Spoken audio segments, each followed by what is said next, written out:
The fall of stars. The first warning came as a spectral whisper across the void. Astronomers at the Deep Space Monitoring Station on Europa noticed it, stars winking out at the edge of the Sagittarius arm, one by one, like candles extinguished by an invisible breath. Commander Elena Reyes stood before the holographic display in the United Earth Defense Force headquarters beneath the Rocky Mountains, watching as analysts mapped the pattern of darkness spreading across the galaxy. At 42, Elena had spent half her life in space, commanding everything from small research vessels to battleships. The collection of scars and cybernetic enhancements she'd accumulated told the story of humanity's expansion to the stars. Difficult, painful, but relentless. "Whatever it is, it's moving faster than anything we've ever tracked," said Dr. Hiroshi Nakamura, the UEDF's chief scientist. His fingers danced across the holographic controls, zooming out to show the progression. "At current velocity, it will reach the nearest inhabited systems in 3 months." Elena's steel-gray eyes narrowed. "And Earth?" 8 months. Maybe less. The year was 2157. Humanity had expanded throughout the solar system, established research outposts on exoplanets, and developed faster-than-light communications. But they still hadn't encountered other intelligent life. Some had begun to believe they never would. That changed 3 weeks later. The anomaly appeared just beyond Mars' orbit, a ripple in space-time that expanded into a swirling portal twice the size of Earth's moon. The UEDF mobilized immediately, deploying the solar system's defensive fleet in a protective formation. Elena's flagship, the UES Intrepid, took point position as the anomaly stabilized. "Multiple signatures emerging," reported Lieutenant Okafor, her tactical officer. "Configuration unknown. Definitely not human." Elena leaned forward in her command chair. "All vessels maintain position. Weapons hot but safetied. First contact protocols in effect." What emerged wasn't an invasion fleet but refugees, hundreds, of alien vessels of varying designs, most damaged, all crowded with passengers. Their communications came through in a cacophony of languages, translated by AI into a desperate chorus. "Help us. They are coming. The void consumes all." Elena made history that day, becoming the first human to welcome aliens to the solar system. The Galactic Association of Sentient Species, as they called themselves, represented 17 different spacefaring civilizations. Their ambassador was a tall crystalline being named Zaltharesh of the Lumidari. "Commander Reyes," the alien's voice resonated through the translation system, its body shimmering with internal light that shifted from blue to green. "We bring grave warnings. The entity we call the Void has consumed 12 systems already. No defense has succeeded. No resistance has survived." The briefing room of the Intrepid fell silent as Zaltharesh projected images of worlds being enveloped by a darkness that seemed to devour light itself. Ships, stations, and entire planets disappeared into the spreading blackness. "What exactly is this void?" Elena asked. "A collective consciousness that exists between dimensions. They enter our reality to feed on energy. Biological, technological, even the fundamental forces that bind atoms. They leave nothing but cold emptiness." Admiral William Chen, head of the UEDF, leaned forward. "And your response was to run? All 17 species?" The alien's light dimmed to a somber purple. "You do not understand. The Brak were the most advanced military power in our sector. Their defensive grid spanned their entire system. The Void consumed them in hours. The Mektari tried to fight with quantum disruption weapons. They no longer exist." Zaltharesh paused. "We are the last survivors of once great civilizations. Running was the only option." Elena exchanged glances with Admiral Chen. Something in the human expression made Zaltharesh's crystals vibrate with surprise. "You cannot be considering resistance," the alien said. "It would be suicide." Elena straightened her back. "With respect, Ambassador, humans have a different relationship with impossible situations than you might be accustomed to. In the months that followed, Earth transformed. Old national rivalries dissolved in the face of extinction. The United Earth Defense Initiative consolidated global resources, converting industries to military production. Scientists worked around the clock, analyzing the data provided by the refugees about the void's nature. Dr. Nakamura made the breakthrough during a late-night research session. He burst into Elena's office at 3 a.m., eyes wild with excitement. "It's not solid," he exclaimed. "The void isn't a unified entity. It's trillions of microscopic interdimensional organisms operating as a hive mind. Each one slips through subatomic gaps to feed, but they have to maintain a connection to their home dimension." Elena rubbed her tired eyes. "How does that help us?" The refugees were using standard energy weapons, trying to destroy something that feeds on energy. But if we can sever the connection to their home dimension... His fingers flew across his tablet, bringing up simulations. "I've been working with Dr. Rodriguez from quantum physics. We can create a resonance field that disrupts their dimensional tethers. It won't kill them, but it will force them back to their dimension." The Resonance Defense System became humanity's best hope, a network of satellites designed to create a hemispheric shield around Earth and its orbital installations. The technology was theoretical, untested, and required more power than humanity had ever harnessed at once. "It's more likely to blow up in our faces than work," Admiral Chen told the Global Defense Council. "But it's the only shot we have." Meanwhile, Elena worked with the refugee species, convincing some of their scientists and warriors to stay and help. Most couldn't comprehend the human decision.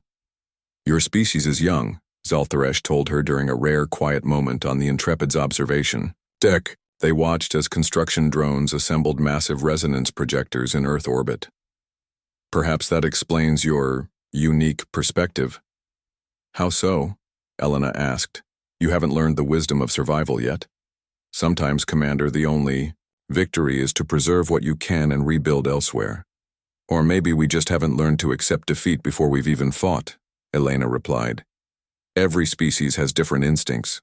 Ours tell us to stand our ground." The first Void Scouts entered the solar system 7 months after the initial detection. They appeared as spherical distortions in space, about the size of small shuttles, absorbing light and matter they encountered. 3 research stations on Pluto's moon Charon vanished before anyone could respond. Humanity's first counterstrike occurred at Jupiter. A squad of experimental fighters equipped with prototype resonance torpedoes engaged 5 scout spheres.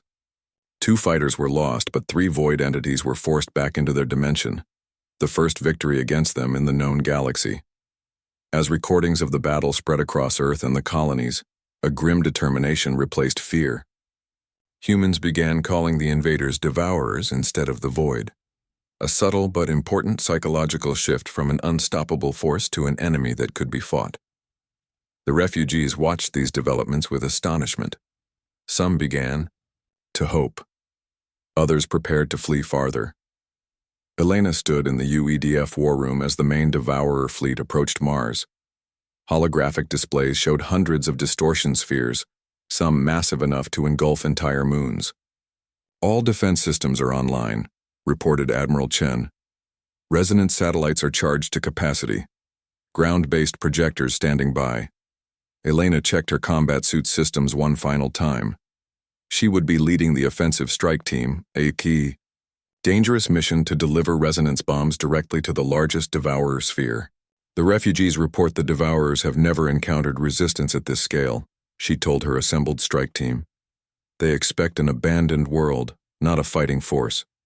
We use that surprise to hit them hard and fast." As the Devourer fleet entered Earth's orbital space, humanity prepared for the greatest fight in its history. No other species had chosen to stand against this enemy. No other world had refused to run. Elena's last thought before boarding her strike ship was of something her grandmother had told her years ago. Humans are too stubborn to accept impossible odds, and that's why we survive. The alarm klaxons sounded throughout the solar system. The battle for Earth had begun.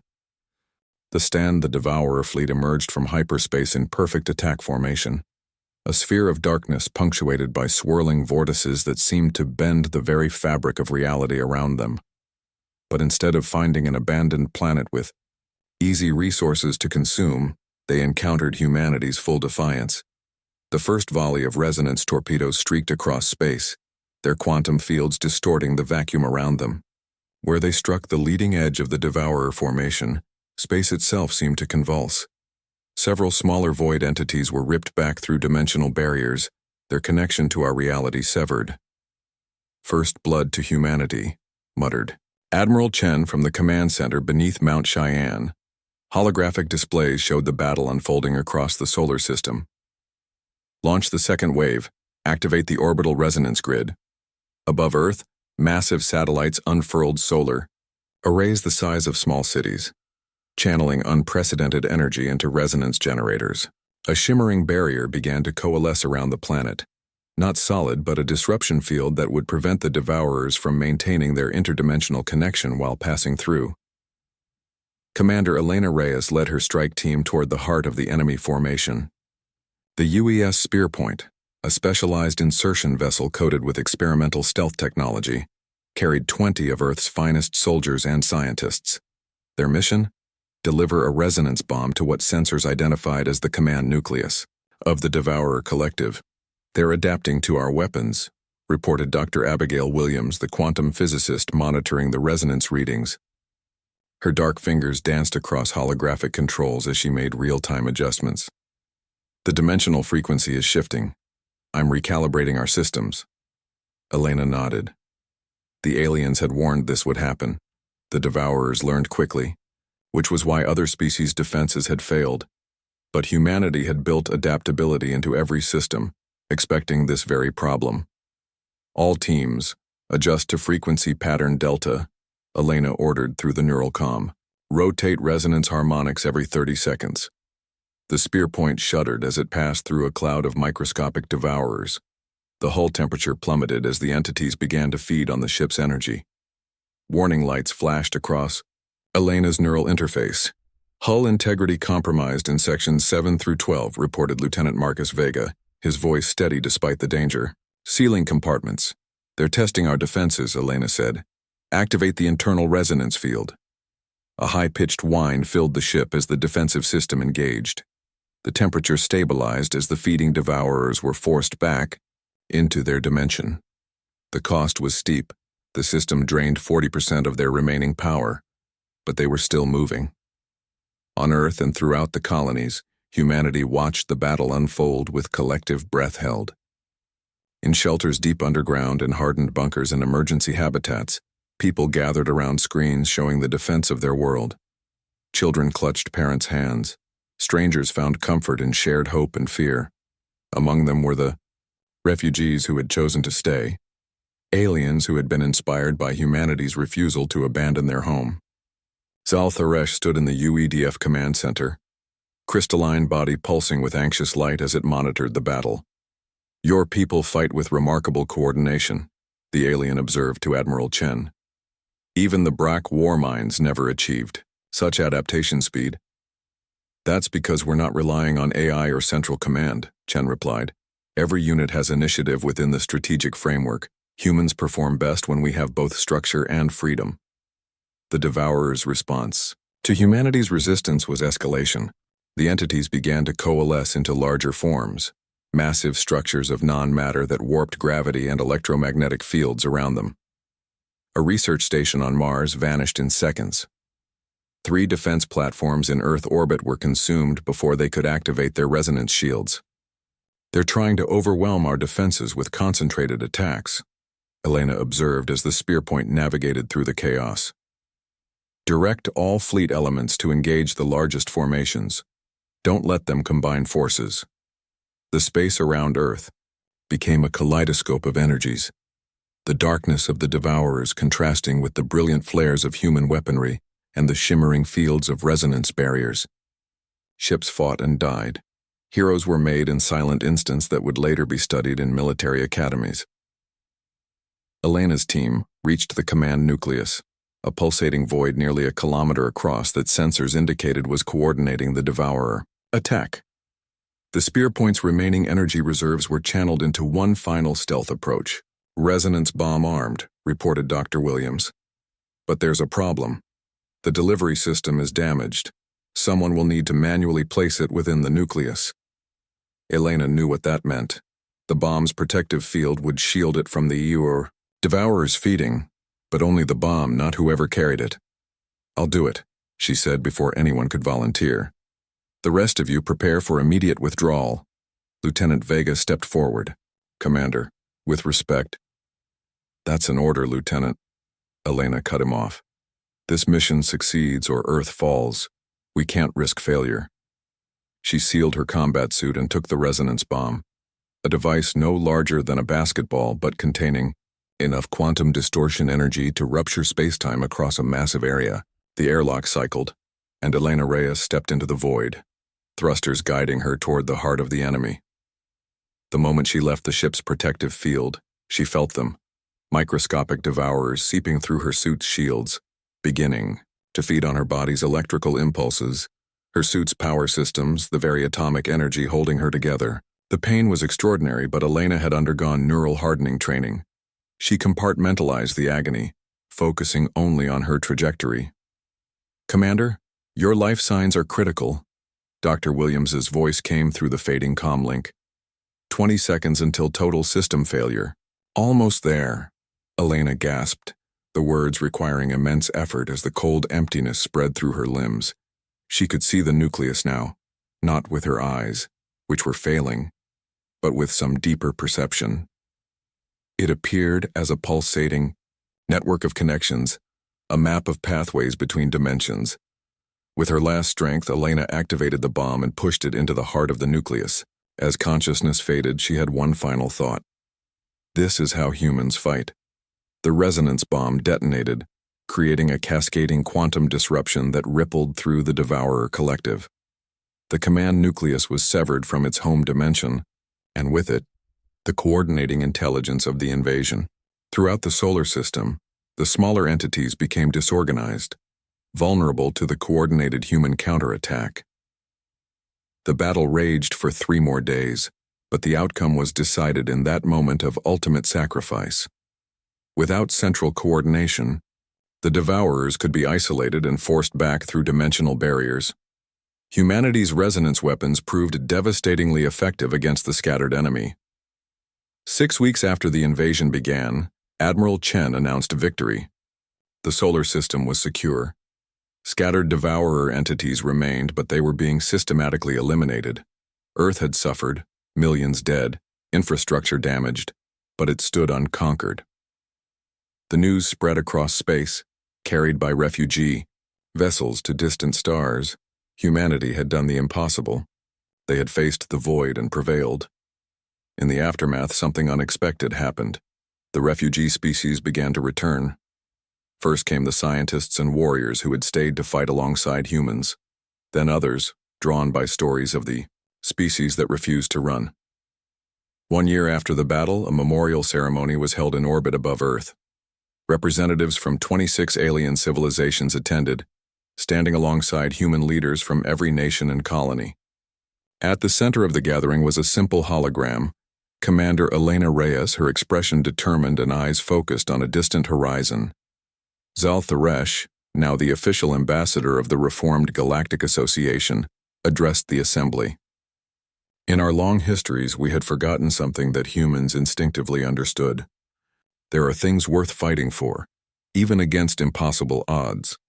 There are moments when standing together matters more than surviving apart. The memorial concluded with the unveiling of a new vessel, the largest ever constructed by human hands. On its hull was painted the name, UES Elena Reyes. Its mission, to seek out any world still threatened by the Devourers and bring them the means to fight back. As the great ship departed Earth orbit, carrying a crew of humans and aliens working together, Admiral Chen stood on the observation deck of the orbital platform.